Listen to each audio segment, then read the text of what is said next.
안녕하세요. EBS 뉴탐스런 과학 생명과학 부분의 권주희입니다. 자, 오늘은 이제 우리 32강으로서 우리 생명의 진화라고 하는 우리 중단원의 시작인 그러한 시간입니다. 자, 역시 생명의 진화라고 하는 이 중단원도요, 3강에 걸쳐서 진행이 될 것이고요. 자, 오늘 공부할 내용 한번 먼저 살펴보시고 시작을 하겠습니다. 자, 말씀드렸듯이 지금 대단원으로는 생명의 진화고요. 그 중에 두 번째 중단원 생명의 진화. 제목이 똑같네요. 그죠? 자, 이 중에서 우리 소단원 제목으로 오늘 3가지를 볼 텐데요. 원시생명체의 탄생, 원시생명체의 진화, 진핵생물의 출현 및 진화라는 소단원으로 진행을 하겠습니다. 여러분들 교재는 132페이지를 펼치시고요. 오늘 135페이지의 그 윗부분까지 공부를 할 것이고, 그리고 항상 우리 기본 문제 조금 몇 문제 풀어보잖아요. 자, 기본 문제 페이지는 이제 이렇게 될 것입니다. 자, 그럼 오늘 공부할 내용이 어떤 내용이 들어있는가? 자, 크게 4가지 꼭지라고 볼 수가 있는데요. 첫 번째는 이제 오늘은 주로 이 바로 그 원시지구에서 생명이 어떻게 탄생한 이후에 이제 그 진행 상황, 굉장히 다양한 생명체들이 어떻게 이렇게 진화가 되었는가, 그 내용을 보는데요. 바로 맨 처음 생명체가 시작이 되기 위해서 생명의 기원이 되는 물질이 어떤 물질일까 생각해 보고요. 그로 인하여 최초로 탄생한 원시 생명체에 대해서 알아볼 것입니다. 자, 그 이후에 이 원시 생명체가 또 다른 방향으로 어떻게 진화되어 갔는가 공부할 것이고요. 사실은 오늘 가장 중요한 메인 내용은 요 2번째 내용이 되겠습니다. 그 다음 이제 우리 가만 보면은 다양한 생명체 중에서 이제 진핵세포가 원핵세포보다 좀 나중에 나오는 경향이 있거든요. 이제 그 과정에 대한 가설을 이제 공부를 하실 거고요. 그 다음 마찬가지로 단세포 생물보다는 다세포 생물이 조금 더 이렇게 나중에 출현한 생물이에요. 그래서 이 다세포 생물, 이 다세포 진핵생물은 어떻게 출현했는가 함께 보도록 하겠습니다. 자, 그럼 맨 처음 요 얘기를 해야 되겠죠?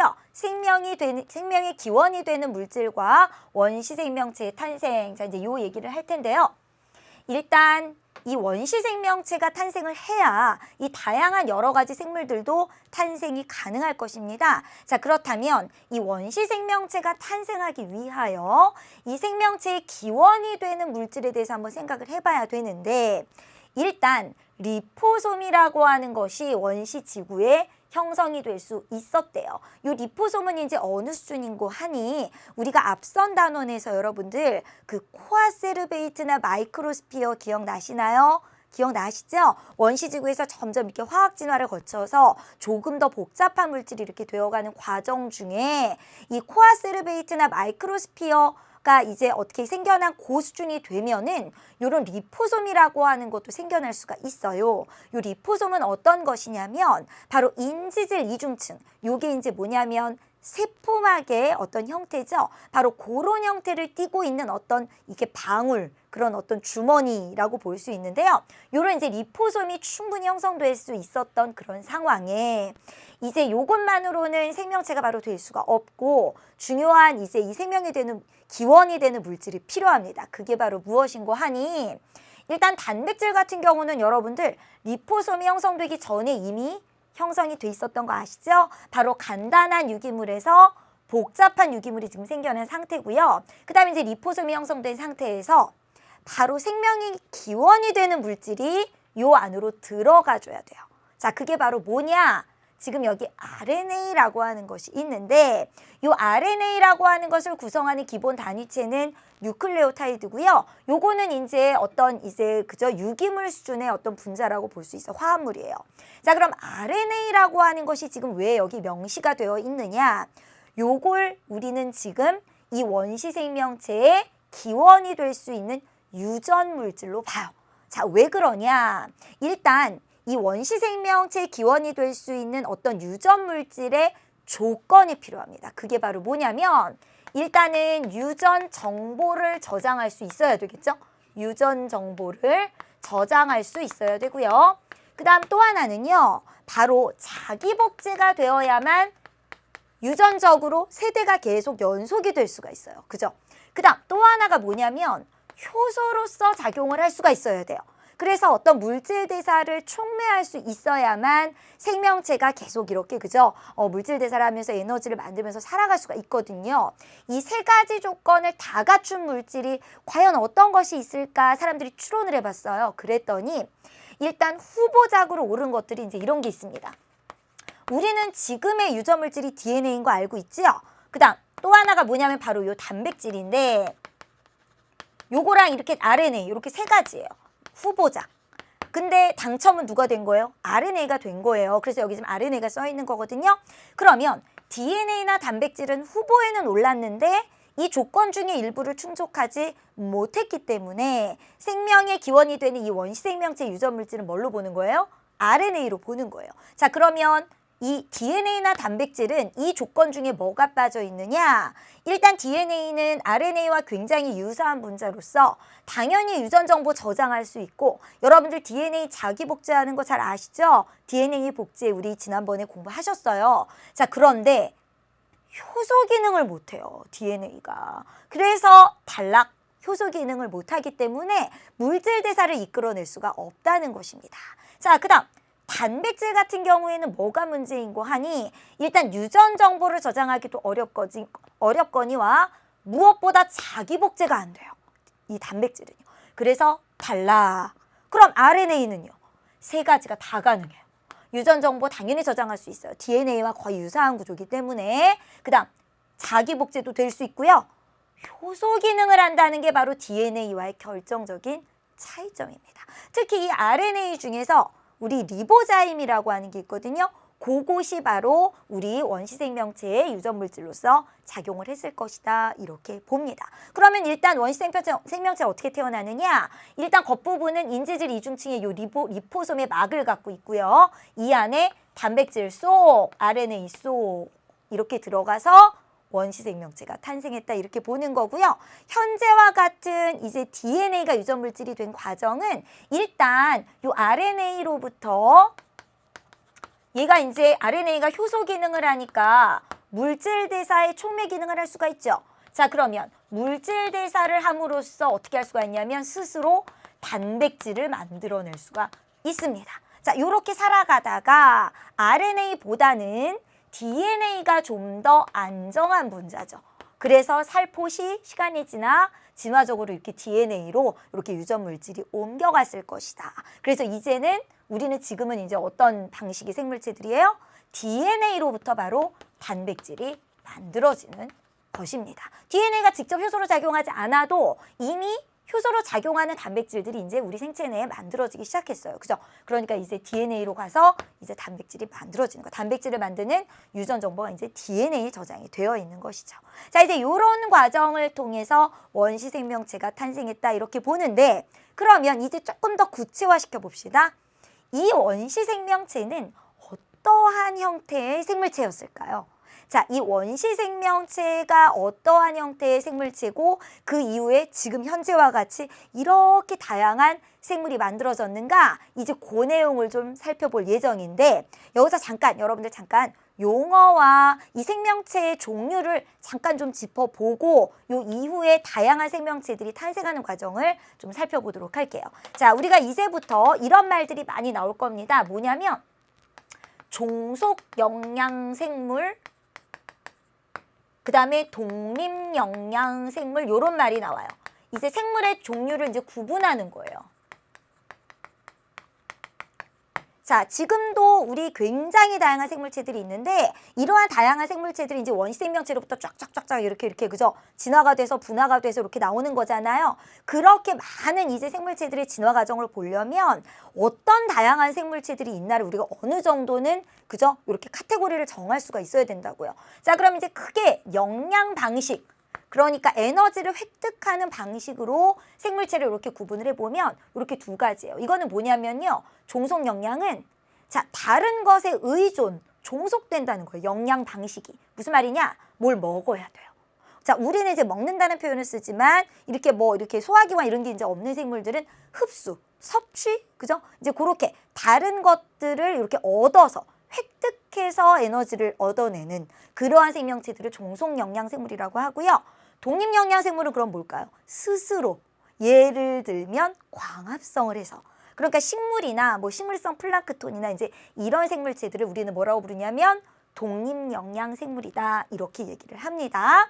자, 그다음에 또 어떤 종류가 있는고 하니 원핵생물, 진핵생물 이런 게 있어요.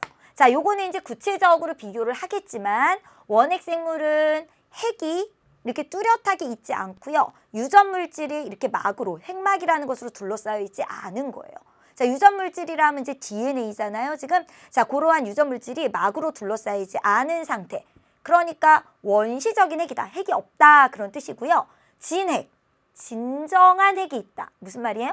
유전 물질이 핵막으로 완전히 딱 둘러싸여 있는 그러한 생물체를 말합니다. 여기서는 근데 이게 진화의 순서가 있어요. 요거는 이제 이렇게 좀 이렇게 엎치락뒤치락 하거든요. 종속영양이 먼저 나오긴 했지만 독립영양 생물이 나온 다음에 다시 종속영양 생물이 또 이렇게 창궐 하는 시기가 있고 이렇게 좀 엎치락뒤치락 하는 반면 요거는 순서가 원핵 생물이 초기부터 나와서 한동안 쭉 이렇게 진화되다가 진핵 생물이 출현하게 됩니다. 그래서 요렇게 화살표로 선생님 해볼게요. 자, 그 다음에 또 뭐가 있냐면 단세포 생물이 있고요. 그 다음에 다세포 생물이 있어요. 요거는 감이 잡히시죠? 세포 하나짜리가 온전히 개체인 그러한 생물체. 요거는 그저 개체 안에 여러 세포들이 모여 있는 거. 우리 사람과 같은 경우는 다세포 생물이고요. 예를 들면 세균, 대장균 같은 생물체들은 단세포 생물입니다. 요것도 진화상의 순서로는 어떻게 될까요? 요렇게 진행이 됩니다. 자, 그 다음에 또 뭐가 있냐면요. 호흡의 방식으로도 생물을 나눌 수가 있는데요. 바로 무산소 호흡을 하는 생물도 있고 그 다음에 산소 호흡을 하는 생물도 있습니다. 요것도 이제 출현 과정을 보면은 무산소 호흡이 먼저 나왔기, 무산소 호흡 생물이 먼저 나왔기 때문에 요렇게 화살표를 할게요. 요거는 여러분들 뜻을 아시겠지요? 자, 이제 요런 종류들이 과연 어떠한 단계로 요렇게 출현을 했는가? 지금부터 그 원시생명체 진화 과정을 살펴보도록 하겠습니다. 자, 이제 여기 지금 그림 보시면 아주 중요한 그림이 나왔어요. 자, 별표 100만 개 하세요. 다 하셨죠? 자, 별표 100만 개 다 하셨으면 이제 시작을 해봅니다. 자, 요 과정은요, 우리가 지난번에, 그죠? 우리 생명의 탄생 단원 고기 할 때 공부하셨어요. 그죠?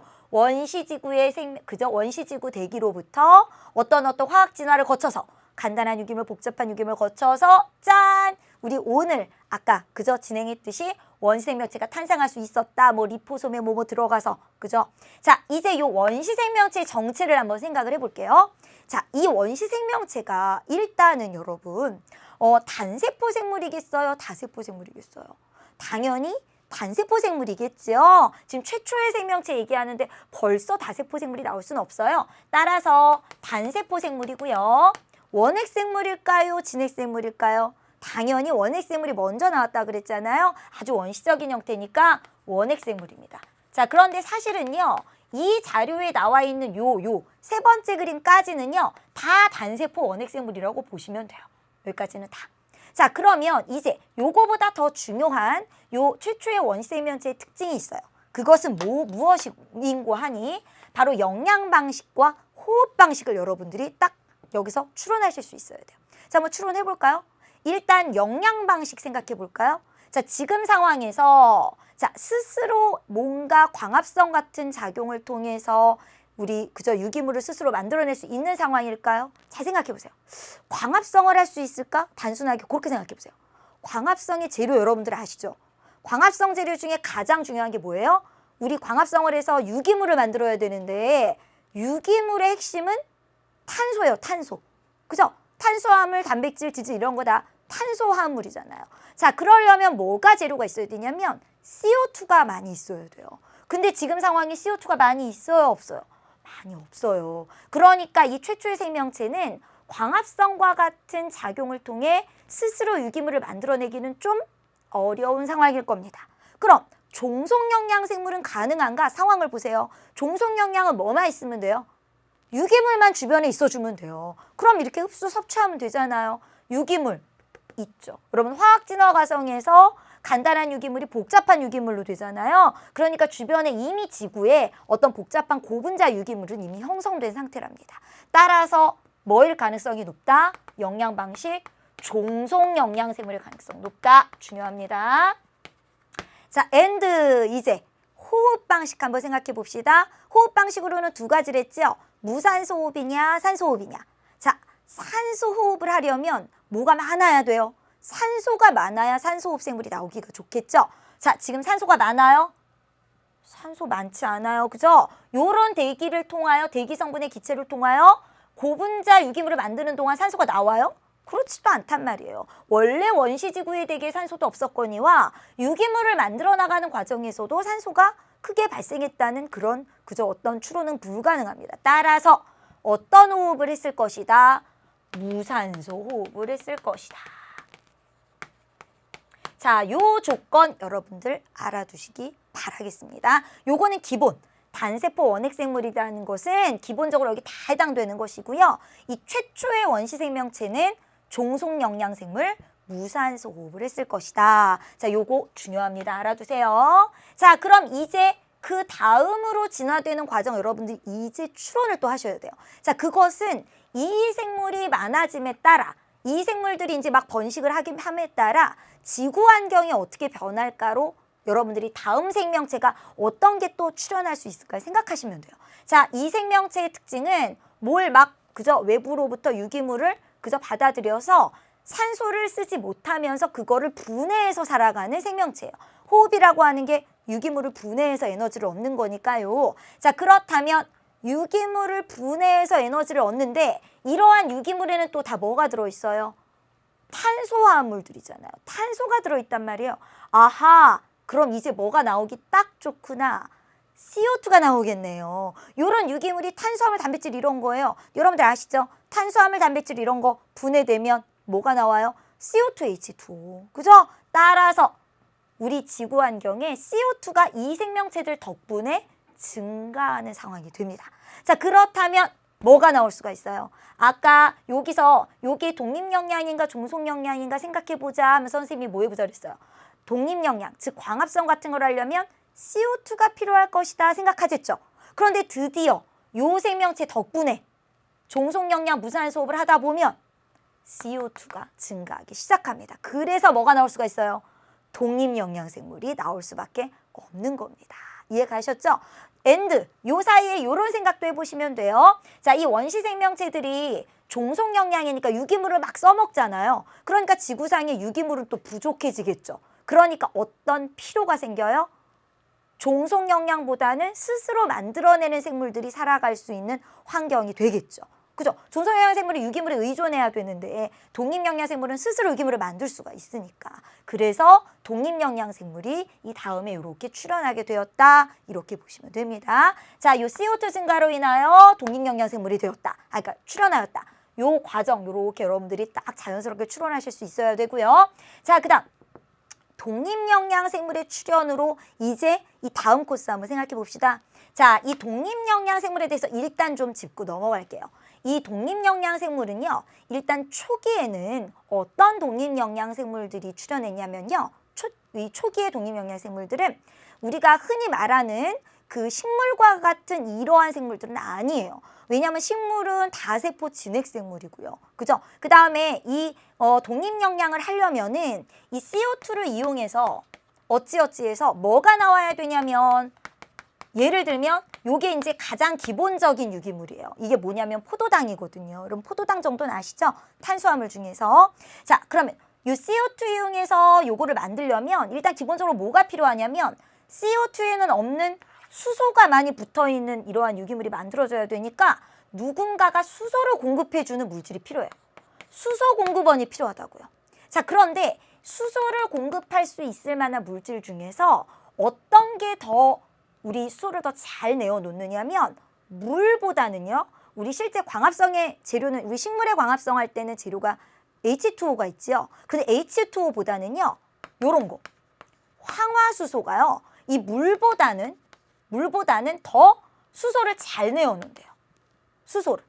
그러니까 어쨌든 CO2에 수소를 붙여줘야지만 이런 그저 포도당이 만들어지는데 H2O보다는 H2S 황화수소가 기본적인 성질이 수소를 더 잘 내어줄 수 있는 그러한 분자라는 거예요. 그래서 최초의 이 독립영양생물은요.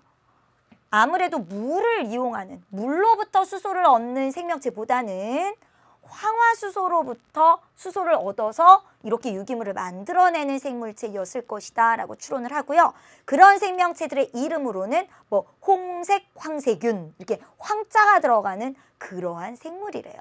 자, 그래서 일단 처음에는 황화수소를 이용하는 독립영양생물이 먼저 나왔다가 그 다음 이제 시간이 지나면 요 결과 이제 물이 나오게 되거든요. 요 반응 결과. 그러면서 이제 지구 환경에 물이 많아지면서 드디어 요 H2O를 이용하는, 물을 이용하는 독립영양생물이 나왔대요. 그게 누구냐면, 자, 요건 이름을 좀 알아두세요.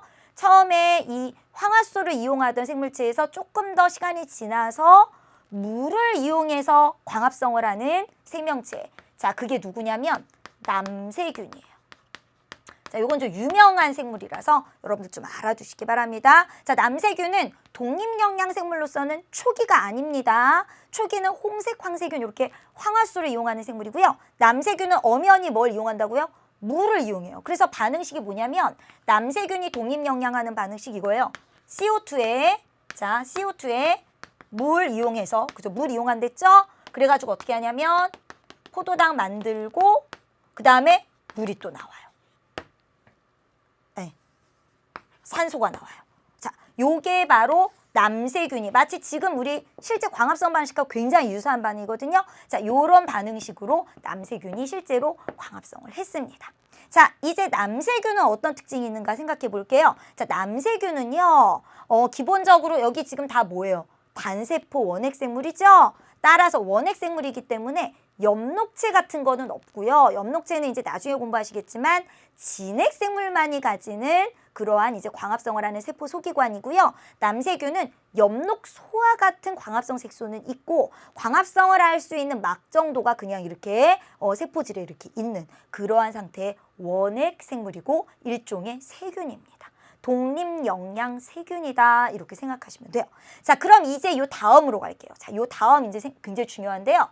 이제 남세균과 같은 이러한 그죠 독립영양세균들이 광합성을 활발하게 해요. 이제 비대에너지를 쓰죠. 자, 그러면 광합성을 하다 보면 자, 뭐가 나와요? 산소가 나와요. 꽝꽝꽝꽝, 드디어 산소가 나오네요. 그렇다면 대기 중에 산소가 증가하면서 드디어 어떤 생물체가 나오면 딱 좋구나. 산소호흡을 하는 생명체가 나올 수가 있네요. 그러니까 산소호흡 생물이 출현하려면 독립영양생물이 지구상에 많아져야만 그 이후에 출현할 수밖에 없을 것이다. 요 과정도 여러분들 추론하실 수 있어야 되고요. 요 산소가 대기 중에 증가하면서 사실은 지구 환경에 많은 변화가 나타났습니다. 예를 들면 이 산소가 이제 땅이나 바다에 이렇게 녹아 들어가면서 지각이나 우리 물속에 있는 여러 가지 뭐 금속 원소나 이런 것들이 산화되기 시작했고요. 그 다음에 메테인이나 암모니아 같은 것들도 산소와 반응하면서 지구상에 뭐가 증가했냐면 우리 메테인이 CH4죠. 자, 요게 산소와 반응하면 CO2가 생성이 되고요. 그 다음에 암모니아, NH3죠. 고게 산소와 반응을 하면은 질소가 만들어져요. 그래서 대기 중에 우리 CO2하고 질소도 증가하기 시작했다라고 합니다. 그러니까 산소가 이제 지구상에 많은 영향을 이제 주기 시작하는 거죠. 그 다음, 이제 요 시기에 요 산소흡 생물은요, 어떨 가능성이 또 높냐면 종속영양생물의 가능성이 높아요. 왜냐면 독립영양생물이 광합성을 통해서 유기물을 많이 만들어내잖아요. 그러니까 지구상의 유기물이 풍부해지죠. 그래서 이제 유기물을 이렇게 그저 분해해서 살아가는 종속영양생물들이 이제 출현을 했을 것이다. 이렇게 생각을 합니다. 자, 이제 요 산소가 증가한 상황이 쭉 지속이 되고 이 다음에 사실은 어떤 코스가 이제 있냐면요. 이제 요 다음에는 이제 여기가 지금 단세포, 원핵세포 그죠? 여기까지가 그랬죠? 이제는 진핵세포가 출현을 해요. 단세포 진핵생물. 그 다음 더 가면 다세포 진핵생물도 출현해요. 다세포 진핵생물. 그 다음에 더 가면 드디어 뭐까지 나오냐면요. 요 산소 덕분에 선생님이 이제 요거 설명하려고 지금 요 뒤에다 붙인 거예요. 요 산소가 증가하다 보면은 산소가 반응하다가 뭐가 생기게요? O3가 생겨요. 그게 뭐죠? 오존. 그러면서 성층권에 뭐가 형성될 수 있다? 오존층이 형성이 되면서 뭐까지 등장하게 되느냐? 육상생물까지 등장하게 됩니다. 자, 우리 지금 여기까지 공부하셨는데요. 이제 요 이후도 여기까지 이렇게 진행이 된다는 거, 요 순서도 여러분들 알아두시고요. 이쯤 되면 이제 이 시기가 뭐냐면 우리가 이제 다음 시간에 지질시대 하실 텐데 요쯤 되면은 요 시기가 바로 고생대쯤 돼요. 아유, 고생대쯤 돼요. 여기는 이제 뭐 성캄브리아 시대 뭐 정도 되고요. 자, 그러면 요 이제 요렇게 오존층이 형성돼서 육상생물이 진행된 요 뒷부분도 이제부터 한번 진행을 해볼게요. 자, 그 중에서 이제 여기서 바로 다음 넘어가는 요 순간이 어떤 특징이 딱 나타나게 됐냐면, 자, 여기서 요 바로 다음은 뭐죠? 육상생물이 바로 나온 게 아니고, 여기까지는 뭐라 그랬어요? 단세포 생물이면서 원핵생물, 원핵세포로 된 생물이라 그랬죠? 근데 뭐가 나왔어요? 진핵생물이 나왔네요. 진핵생물. 자, 그러면 요 과정을 한번 시작을 해볼게요. 뭐냐? 어떻게 원핵세포로 이루어진 생물에서 진핵세포로 이루어진 생명체가 나올 수 있었을까? 자, 요 과정을 이제 한번 우리가 한번 그저 공부를 해보는데요. 일단은 여러분들 원핵세포와 진핵세포의 차이점을 일단 한번 짚고 넘어갈게요. 자, 요거 굉장히 중요한 개념이에요. 자, 요것도 별표 50만 개. 자, 아까는 100만 개 하셨죠? 자, 이제 50만 개 다 하셨으리라 믿고, 자, 이제 원핵세포와 진핵세포 한번 공부를 해볼게요. 자, 요게 이제 원핵세포 중에 요게 이제 예를 들면 남세균 같은 생명체고요. 요게 이제 뭐냐면 예를 들면 요게 지금 엽록체까지 있는 거 보니까 식물세포쯤 돼요. 요게 식물세포. 우리 지금 있는 그 식물 있죠? 자, 그러니까 그 식물세포의 세포 하나만 진핵세포. 자, 요 원핵세포, 남세균 같은 원핵세포와 요런 식물세포와 같은 진핵세포의 세포 구조상의 차이를 한번 살펴볼게요.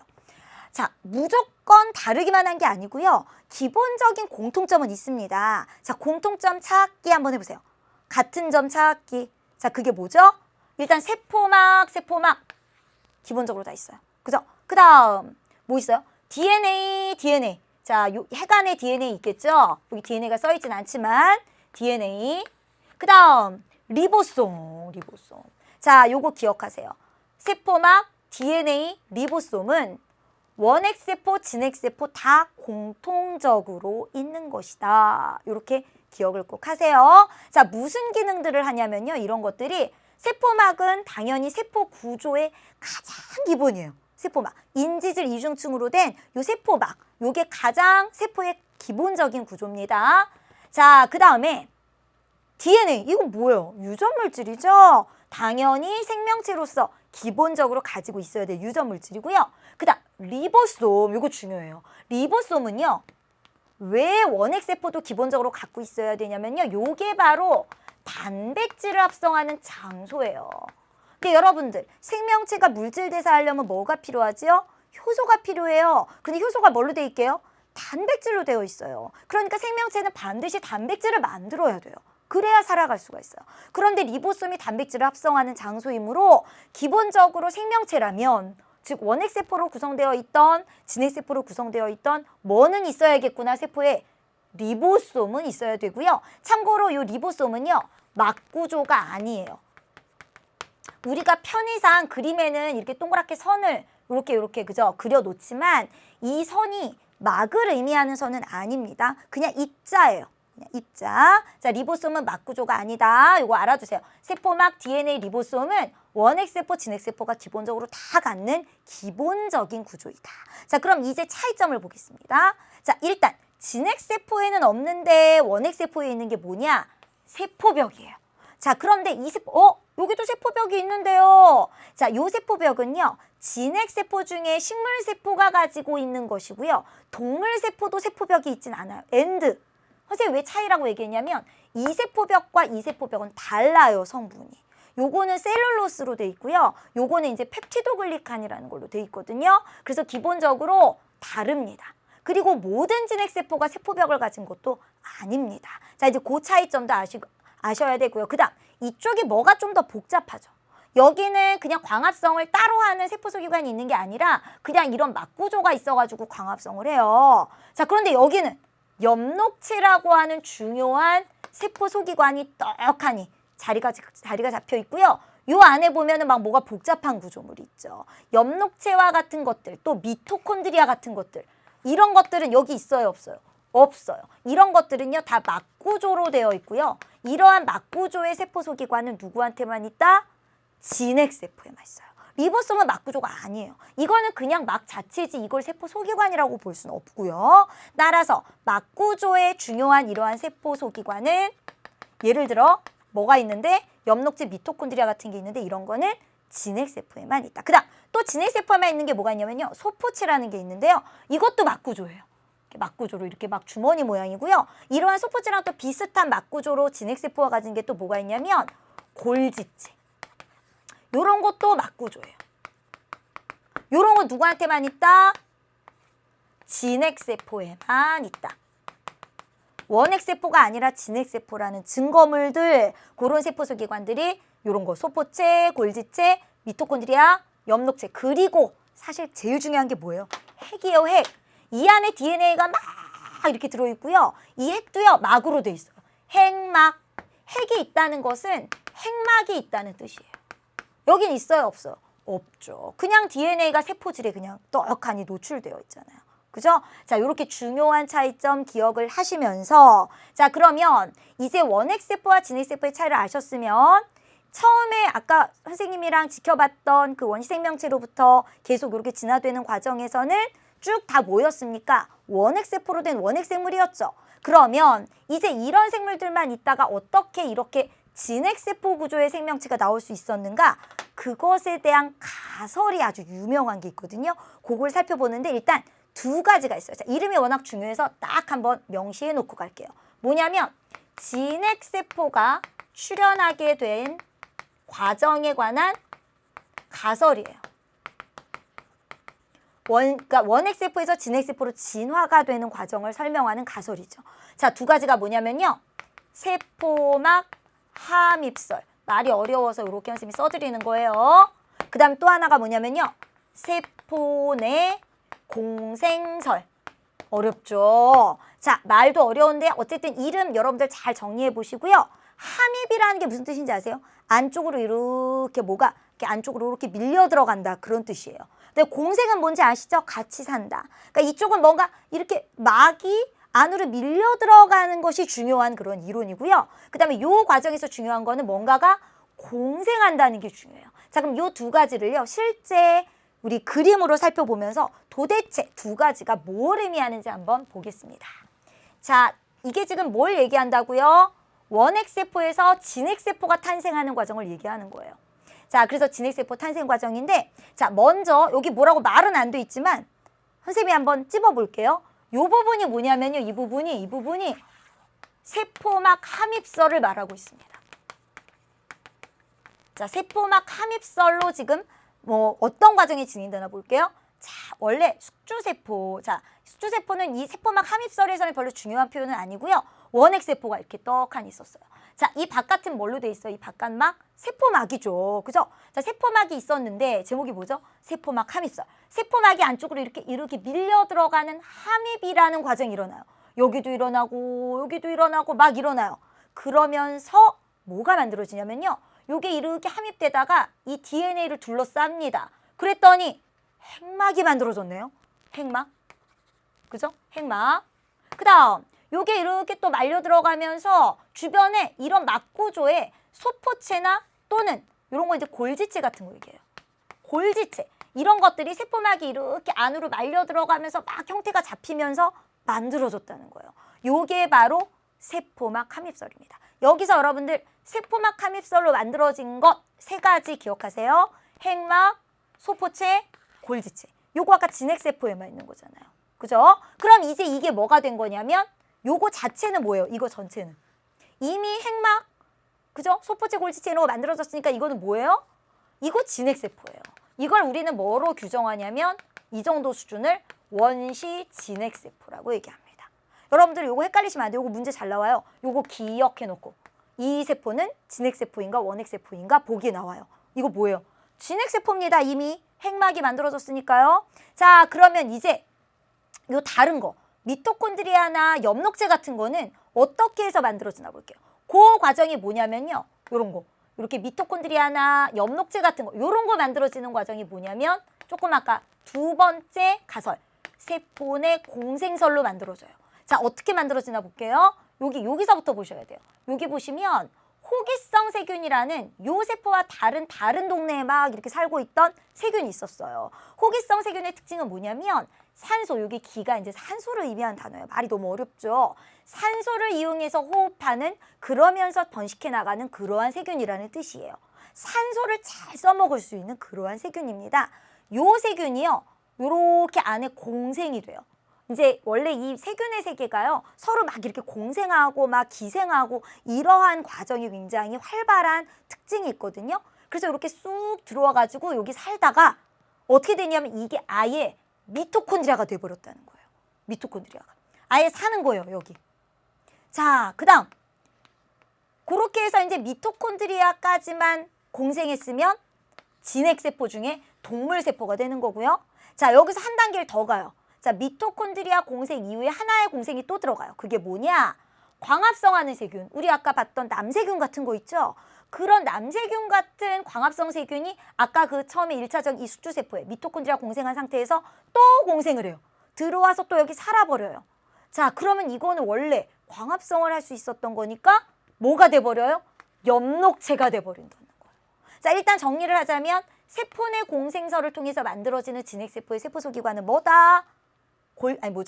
미토콘드리아랑 엽록체.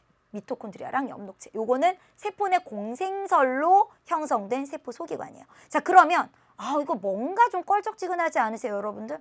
아니 뭐 이거 공생해서 미토콘드리아 공생해서 엽록체 나는 못 믿겠어요. 자, 이런 사람 많겠죠? 자, 요 이론에는요, 세포 내 공생설에는 증거가 있어요. 근거가.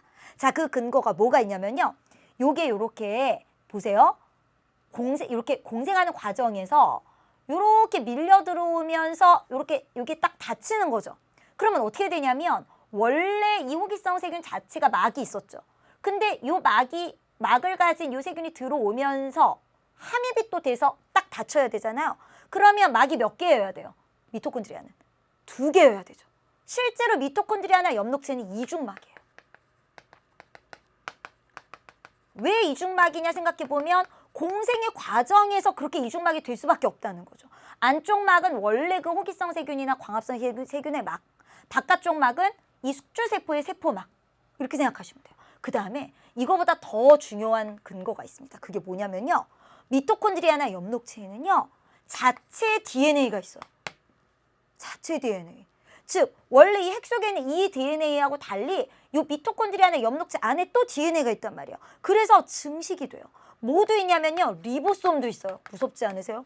아까 선생님이 세포막, DNA, 리보솜, 요거는 원핵 생물도 갖고 있다고 그랬죠. 갖고 있잖아요. 갖고 있어요. 막 있죠. DNA 있죠. 리보솜 있죠. 그러니까 미토콘드리아나 엽록체가 원래 뭐로부터 유래되었다는 뜻, 그런 근거, 다른 원핵 세포, 예를 들면 호기성 세균이나 광합성 세균으로부터 공생에 의하여 형성되었다는. 그리고요, 이 리보솜이요, 이 원래 이 진핵세포 자체에도 여기에 리보솜이 있어요. 근데 이 리보솜하고 이 미토콘드리아나 엽록체에 있는 리보솜은요, 좀 크기가 다르대요. 이 그냥 미토콘드리아 엽록체에 있는 리보솜은요, 원핵세포, 지금도 살고 있는 원핵 생물들의 리보솜과 크기나 기능이 유사하다라고 합니다. 이해가시죠? 그렇다면 요 세포 내 공생설의 근거가 될 수 있다. 자, 이제 요거 여러분들 정리하시면서 이번에는 뭐도 해보냐면요. 자, 지금 이제 우리가 뭘 봤냐면 단세포 원핵생물에서 진핵생물로, 그죠? 이렇게 진화하는 과정 설명했어요. 자, 그럼 이제 뭐가 출현했다? 단세포 진핵생물이 출현했다. 이렇게 볼 수 있죠. 자, 그러면 이제 어떤 과정을 또 지켜보냐면 그 이후에 다세포 진핵생물이 나오게 됩니다. 즉 단세포에서 다세포 생물로는 또 어떻게 진행이 되었는가? 자, 이제 그 부분 한번 보겠습니다. 자, 이미 진핵세포는 출현했어요. 자, 그래서 요게 뭐냐면 지금 말씀드린 어떤 세포막 함입이나 세포 내 공생설로 형성된 단세포 진핵세포예요. 진핵생물이에요. 진핵세포 구조의 진핵생물이에요. 이게 핵이 있다는 것을 표현했죠. 자, 여기서 이제 결론은 뭐가 나오면 되냐면 다세포 생물이 나오면 되거든요. 자, 요 과정의 핵심 내용을 여기 지금 그림에 그려놨어요. 자, 일단 무슨 일이 일어나야 되냐면 이게 독립적인 요 단세포 생물 여러 생물들이 모여 살게 됩니다. 흩어지지 않고. 자, 이렇게 모여 살아서 덩어리를 형성한 상태를 뭐라고 부르냐면요. 군체라고 불러요. 자, 군체.